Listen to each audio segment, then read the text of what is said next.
शेरपुर में धूमधाम से मनी श्री कृष्ण जन्माष्टमी। मुरलीधर राय के वंशजों ने की महतरियो माई की विशेष पूजा। स्थानीय ब्लॉक अंतर्गत क्षेत्र में श्री कृष्ण जन्माष्टमी के अवसर पर जगह जगह जन्मोत्सव मनाया गया। इसी क्रम में ग्राम शेरपुर में जन्माष्टमी का त्योहार बड़े ही धूमधाम से मनाया गया। इस अवसर पर स्वर्गीय मुरलीधर राय के वंशजों ने महतरियो माई की पूजा की, जो श्री कृष्ण की अनन्य भक्त थीं।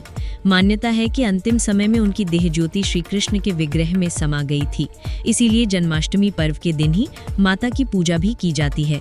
जन्माष्टमी की विशेष परंपरा।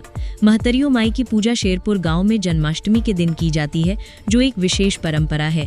मुरलीधर राय के वंशज, जो महतरियो माई के भी वंशज हैं, प्रतिवर्ष इस विशेष दिन पर कृष्ण और महतरियो माई की पूजा करते हैं।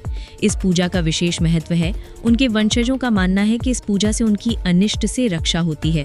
स्थानीय ग्रामीण अशोक राय, सत्येंद्र राय, अंजनी राय, कृष्णकांत राय, सियाराम राय, हरिशंकर राय, उमेश चंद्र राय, प्रताप नारायण राय, कमल नारायण राय ने बताया कि इसीलिए इस पूजा का विशेष महत्व है। ब्रह्मभोज का आयोजन। पूजा के अगले दिन ब्रह्मभोज का आयोजन किया जाता है, जिसमें ब्राह्मण और गरीब जनों को श्रद्धापूर्वक भोजन कराया जाता है। भोजन के समय महतरियो माई की जय जयकार भी की जाती है। महतरियो माई की कथा। स्थानीय ग्रामीणों के अनुसार पुरातन काल में महतरियो माई स्वर्गीय मुरलीधर राय की पत्नी थी।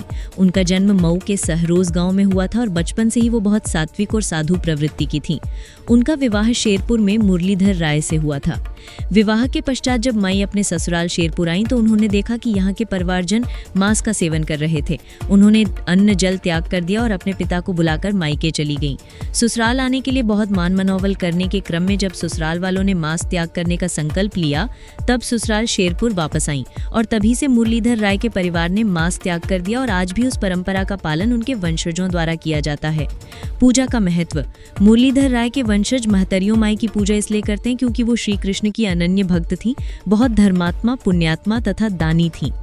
दान तो इतना करती थीं कि दरवाजे से कोई खाली न जाए, चाहे मांगने वाला धन, वस्त्र, अन्न कुछ भी मांग ले। किंवदंती के अनुसार एक बार दान करते करते अपने शरीर का वस्त्र तक दान करके दरवाजा बंद करके घर में बैठी थी, तभी उनके पुत्र ने किसी कार्यवश उनको पुकारा। इस बात पर उन्होंने सामने आने में असमर्थता जाहिर की। तब उनके पुत्र ने कहा कि माता, इतना भी दान न कीजिए कि तन पर वस्त्र तक न हो। इसके बाद माता दरवाजे के भीतर ही अंतर्ध्यान हो गई। पुत्र के विलाप करने पर जन्माष्टमी तिथि पर वस्त्र, धन, भोजन इत्यादि दान करने का संकल्प लेने पर माता की आवाज आकाशवाणी से हुई थी कि पुत्र, परेशान ना हो और मुझे खोजने की चेष्टा ना करो। मैं हमेशा तुम्हारा कल्याण करते हुए धन यश में वृद्धि का रास्ता सुगम करूंगी। तुम लोग कभी भी मांसाहार रख करना, पूजा पाठ, दान इत्यादि करते रहना। एक अन्य किंवदंती के अनुसार माताजी श्री कृष्ण की अनन्य भक्त थीं और अंतिम समय में स्वतः श्री कृष्ण विग्रह में समाहित हो गई थीं।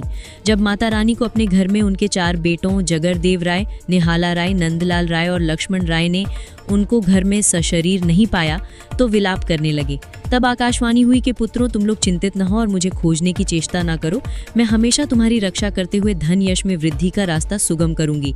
तुम लोग कभी भी मांसाहार मत करना और हर साल जन्माष्टमी के दिन मुझे याद करते हुए यथासंभव दान पुण्य व्रत करते रहना।